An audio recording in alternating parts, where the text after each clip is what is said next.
Hello, my name is Christina Forbes, as you know already. After getting that letter this afternoon, I thought I'd pull out an interesting piece of information, and that's this letter right here. It says fairly treated. My mother-in-law in '06 wrote a letter to the editor to the Vancouver province in regards to how her son was being treated by WorkSafeBC, and was just generally kind of pleading out there to see if anything could happen. Unfortunately, it fell on deaf ears, but it didn't by Scott McCloy or by WorkSafeBC, who felt the need to write a response. So what I'm going to do right now is I'm going to read you what my mother-in-law wrote, called A Mother's Plea. 2 years ago, my son broke his back in 3 places, and WorkSafeBC gave him less than $100 a week to live on, although he is married with 3 kids. How is he going to look after them? He went back to work, then fell not long after, breaking his arms in 13 different places. WCB is giving him a really hard time. I hope you will get this in the paper, as we all know there are so many people that WCB will not help. The more that it gets in the paper, the more hope other people will have not to give up. Gwen Forbes, Cumberland. So Scott McCloy for WorkSafeBC, the communications liaison there, decided to reply. It says, fairly treated. Wednesday, October 18th, 2006, a letter to the editor in which WorkSafeBC was criticized for its alleged treatment of an injured worker was contained in your October 16th edition. The letter advised that WorkSafeBC gave the worker only $100 per week in compensation after breaking his back in 3 places. This is incorrect. First, the worker experienced a soft tissue injury. He did not break his back. Second, while the worker was initially paid a low wage rate, it was increased substantially once the worker supplied proof of his earnings history to reflect his true income. To date, he has received a year's worth of tax-free wage loss benefits as well as a personal care allowance, and we are assisting him with his return to work. WorkSafeBC has treated this individual as any of us would like to be treated, with respect, compassion, and fairness. Scott McCloy, WorkSafeBC.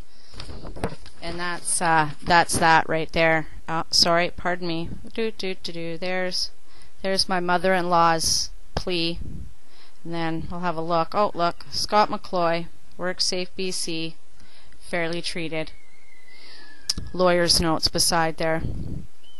So, Scott McCloy, what he neglected to look into was the fact that Lauren did in fact break his back. I showed you guys in past videos, where the bone scans confirm that yes, Mr. Forbes has sustained compression thoracic spine, T8, 11, and 12. Pretty cut and dry to me. Second of all, he stated that the letter advised that WorkSafeBC gave the worker only $100 per week in compensation after breaking his back in 3 places. See, WorkSafeBC only paid my husband $89 a week. That's all they paid him. When his first adjudicator, Cynthia, gave him the clear to go back to work without a clearance letter, as I've showed you in past videos, without a clearance letter from the overseeing rehabilitation physiotherapist that they paid for. No clearance letter was given there. And then, you know what?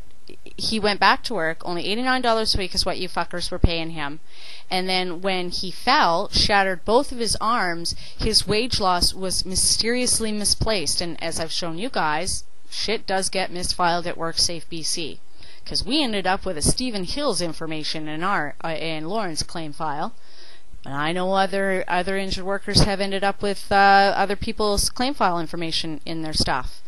So you know what, Scott McCloy, and this letter that Mark Evans from the corporate security, seek your cooperation complying with the arrangements so that the business between yourself and WorkSafeBC can be conducted in a professional manner, and that we may provide service to you in a relationship that is mutually respectful. Mutually respectful. That's why Scott McCloy out and outright was fraudulent and lied.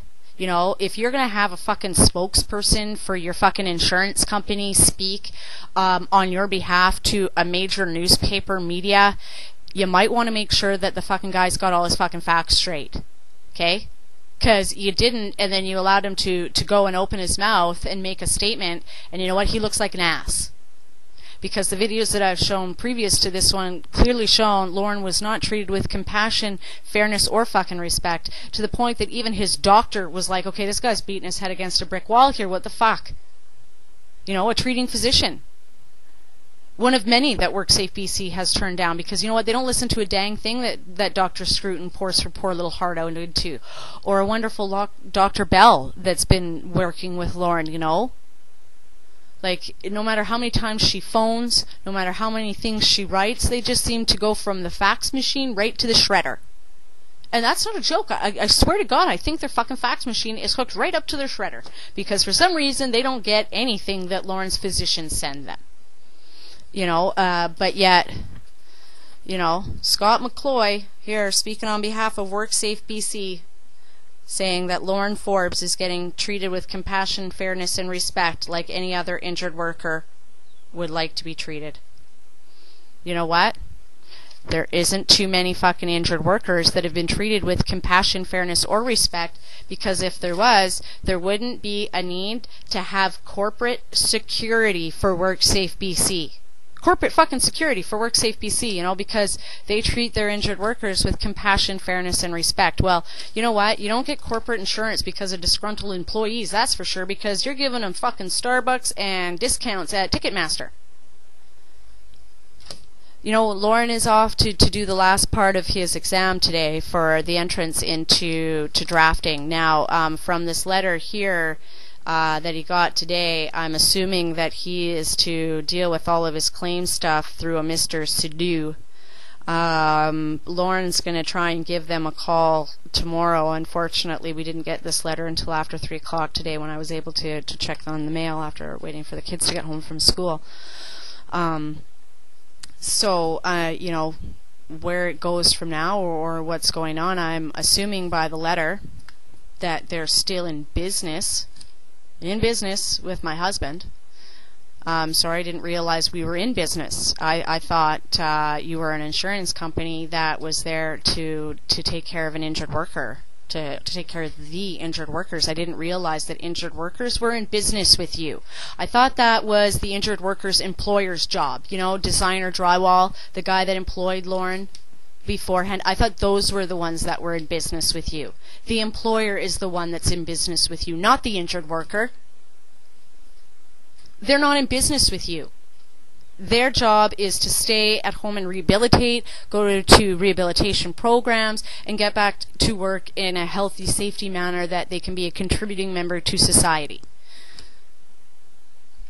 I'm just at a loss. So Lauren will give Mr. Sidhu a phone call tomorrow, and I'll keep you posted to see what's going on with that. And you know what? One